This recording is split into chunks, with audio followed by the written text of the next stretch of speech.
janeiro de 1996. Em uma pequena cidade do interior de Minas Gerais, algo começou a acontecer. Algo que até hoje ninguém conseguiu explicar completamente. Um extraterrestre? Uma criatura desconhecida? Ou algo ainda mais perturbador? Alguns relatos afirmam que a verdade por trás desse caso pode causar desconforto em quem investiga a fundo. Hoje, você vai acessar mais um arquivo do canal, o arquivo IT de Varginha. Mas o que aconteceu antes mesmo do suposto encontro? Quase ninguém comenta. Para entender essa história, precisamos voltar antes do suposto encontro. Varginha sempre foi considerada uma cidade tranquila, cercada por áreas rurais e grandes regiões de mata. Mas existem histórias pouco comentadas, que surgiram anos antes do caso ganhar fama nacional. Alguns moradores antigos relatam áreas envoltas em rumores estranhos, animais encontrados mortos, enterrados em circunstâncias incomuns. Esses relatos nunca foram oficialmente comprovados. Coincidência, folclore rural, ou sinais de que algo já estava errado muito antes de 1996? E quando 3 jovens entraram na mata, tudo mudou. Foi então que 3 jovens afirmaram ter vivido um encontro que mudaria a história da cidade. Uma figura agachada, observando em silêncio. Um ser humanoide, pele escura, olhos grandes, aparência frágil. E algo curioso, elas sentiram medo, mas também uma estranha sensação de pena. As jovens correram sem olhar para trás, mas a parte mais estranha viria depois. Sonhos perturbadores, noites seguidas, como se ainda estivessem sendo observadas. Coincidência psicológica, trauma ou algo que continuava presente? As jovens envolvidas no caso eram moradoras comuns da cidade. Família simples, rotina comum. Nenhuma ligação com mídia ou busca por fama. Pessoas próximas afirmaram que elas ficaram visivelmente abaladas após o episódio, evitando falar do assunto por muito tempo. Algumas entrevistas, anos depois, mostram detalhes que nunca tinham sido divulgados antes, como a sensação de silêncio absoluto no momento do encontro e a impressão de que o tempo parecia mais lento enquanto observavam a figura. E elas não foram as únicas a ver algo naquela semana. Caminhoneiros relataram luzes incomuns na estrada durante a madrugada.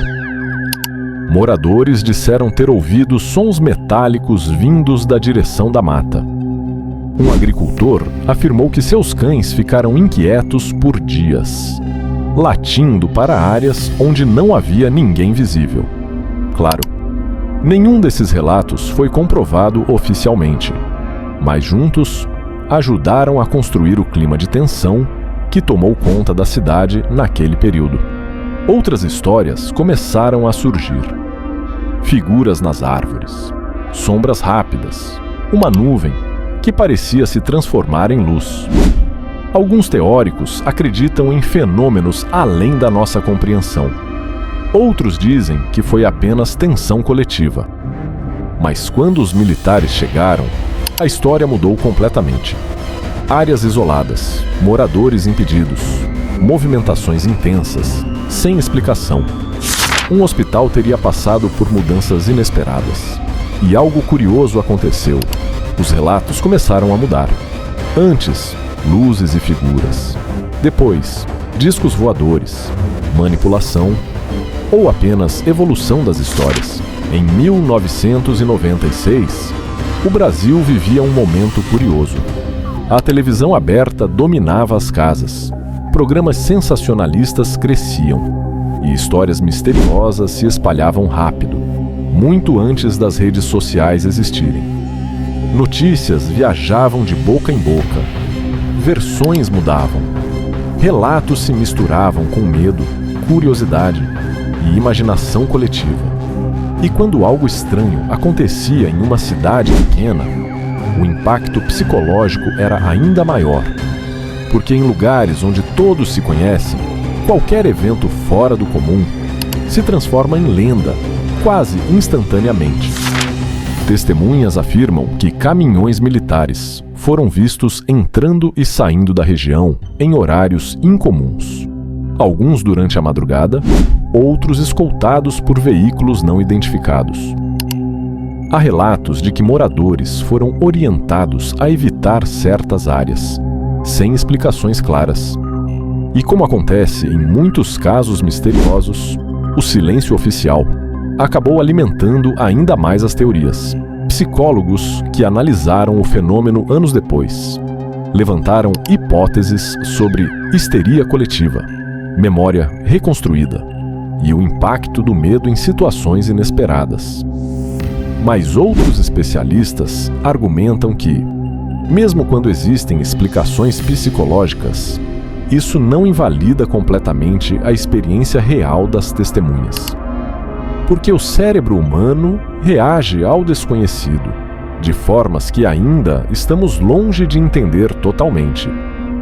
O caso ultrapassou as fronteiras do Brasil, sendo discutido em fóruns internacionais, documentários independentes e comunidades dedicadas a fenômenos inexplicáveis. Alguns pesquisadores compararam Varginha a outros casos famosos, onde testemunhas descreveram criaturas semelhantes, em países completamente diferentes. Coincidência cultural, influência da mídia ou padrões que ainda não conseguimos compreender. E as explicações oficiais só aumentaram as dúvidas. Autoridades apresentaram explicações, mal entendidos, interpretações equivocadas. Mas muitos moradores disseram que as respostas não explicavam tudo. E então surgiram teorias de captura, estudo e transferência da criatura. Mas existe uma teoria que quase ninguém tem coragem de discutir. E se o foco em extraterrestres fosse apenas uma forma de explicar algo ainda mais difícil de aceitar? Alguns pesquisadores sugerem uma origem simbólica, psicológica, não como prova, mas como reflexão. Porque talvez o maior mistério não seja o que foi visto, mas o que cada pessoa acredita ter visto. E talvez a verdadeira pergunta nunca tenha sido o que era, mas por que apareceu. Décadas depois, o caso continua vivo. Para alguns, apenas uma história. Para outros, um evento encoberto. E para você, extraterrestre? Fenômeno psicológico?